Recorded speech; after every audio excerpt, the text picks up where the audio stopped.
Perfeito, Augusto. Antes da gente encerrar, eu gostaria de passar contigo pelo seguinte: a gente teve, há cerca de uma semana, o conflito entre, torcedores, não diria, mas entre pessoas que estavam num estádio assistindo um jogo entre o Maccabi Tel Aviv, um clube de futebol de Israel, e o Ajax Amsterdã, um clube de futebol holandês, alguns incidentes de violência que houve ali, e depois houve num concerto também de uma cantora judia em Nova York, incidentes de violência. A gente tem imagens de incidentes parecidos que podem... Bom, não seria 6 incidentes parecidos, a gente torce para que não ocorra, mas a gente tem imagens, isso é de hoje na França, conforme hoje a seleção de Israel, até já devem estar jogando, estou olhando aqui no meu relógio pelo fuso horário, já devem estar jogando. Vai começar agora o jogo, então, na França, e houve protestos ontem, houve protestos hoje, e há temores de que possam se tornar violentos, e a gente tem aqui essa informação da Anti-Defamation League, Liga Antidifamação, de que os incidentes antissemitas aumentaram em 358% após o ataque em Israel, segundo dados, então, próprios dessa organização, que reúne dados a respeito de antissemitismo no mundo todo. Essa estatística é de janeiro desse ano, mas os relatos que a gente tem visto corroboram que há um aumento na incidência de incidentes de casos de antissemitismo desde o início do conflito no Oriente Médio. Vocês, na Stand With Us, o que vocês têm visto em termos disso? O que você pode nos dizer a respeito de tensão antissemita na Europa e em outros países no exterior? Infelizmente, a partir do 7 de outubro, os ratos eles saíram do bueiro, e é o que a gente consegue ver em todo o mundo. O Brasil não é exceção, principalmente na Europa, nos Estados Unidos, um crescimento de atos antissemitas, principalmente de uma extrema esquerda mundial e também de radicais islâmicos, principalmente na Europa. A extrema-direita, a gente sempre vê, ela sempre teve o seu antissemitismo também muito ligado ao neonazismo, é importante ressaltar isso também, mas o antissemitismo da extrema-esquerda, ele cresceu muito a partir do 7 de outubro, com o apoio ao Hamas e outros grupos terroristas, como o Hezbollah, a Jihad Islâmica, ou também ao Irã, e é o que a gente viu na última semana em Amsterdã, quase 13 mil torcedores do Maccabi Tel Aviv, um clube tradicional de Israel. O futebol em Israel não é o principal esporte, diga-se de passagem, mas milhares de torcedores foram acompanhar o jogo em Amsterdã. Claro, quando milhares de torcedores viajam para acompanhar o seu time, a gente sempre vai acompanhar algum distúrbio.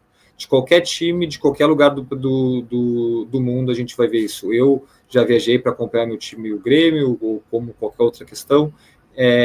Existe atos que as pessoas em grupo elas sentem mais, não mais violentas, mas elas sentem mais uma vontade de afrontar o outro, e foi o que aconteceu, alguns torcedores cantando alguns gritos contra palestinos, outros tirando uma bandeira palestina numa casa em Amsterdã, mas isso são atos isolados, que eu aqui desde já lamento pelo que aconteceu, mas o que aconteceu após o jogo não é uma resposta ao que aconteceu antes, era um ato organizado por extremistas radicais islâmicos da Espanha, da Holanda, que é importante a gente trazer para as pessoas que nos acompanham de onde que são as pessoas, de onde que elas surgiram. A maioria delas não nasceram na Holanda, em Amsterdã, mas sim vieram da Europa, principalmente da Guerra Civil da Síria, que teve início em 2012. Então a gente vê a abertura uma abertura sem nenhum controle da Europa para os imigrantes muçulmanos e árabes, enfim, para essas cidades, para esses países, e foram esses grupos que se reuniram, radicais, não são todos, é importante ressaltar isso, mas foram centenas, milhares de radicais que se reuniram para caçarem judeus israelenses, não importa, homens, mulheres, pessoas de menor idade, simplesmente por eles serem judeus e israelenses, mais uma vez na Europa, e foi no dia anterior à Noite dos Cristais, que é uma noite muito impactante, importante para a comunidade judaica mundial e também para Israel, que foi o início do pogrom na Alemanha nazista contra os judeus, na questão de fechar lojas de judeus, perseguir judeus na rua, que isso foi em 1938. Então, novamente, em 2024, a gente vendo isso na Europa, em Amsterdã, nos choca bastante, é algo que a gente não gostaria de estar vendo, mas infelizmente mas com uma ênfase maior em 7 de outubro, é o que a gente está acompanhando e a gente espera que toda essa situação melhore, porque o antissemitismo é um preconceito como qualquer outro, como a islamofobia, como o racismo, que é uma coisa que precisa ser educada e combativa todos os dias.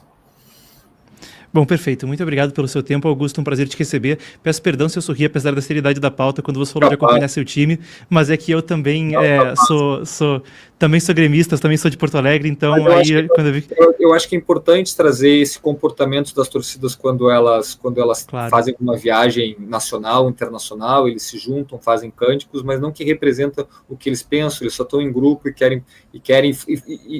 e naquela ocasião em Amsterdã também falaram que não deveriam falar, mas uma coisa não justifica a outra. E isso já tinha sido organizado há muito mais tempo do que esses cânticos ou uma retirada de uma bandeira palestina de uma casa. Então, se a gente for fazer esse paralelo, as bandeiras de Israel são queimadas diariamente pelo mundo. Então, isso não significa que os judeus podem se organizar e caçar pessoas que fazem isso. Então, um ato não justifica o outro. Bom, perfeito. Muito obrigado, então, Augusto. A gente ouviu o Augusto Lerner, que trabalha com a Stand With Us, uma organização que conscientiza a respeito de Israel e de antissemitismo. Muito obrigado, Augusto. Obrigado, bom trabalho e até a próxima, Marcos.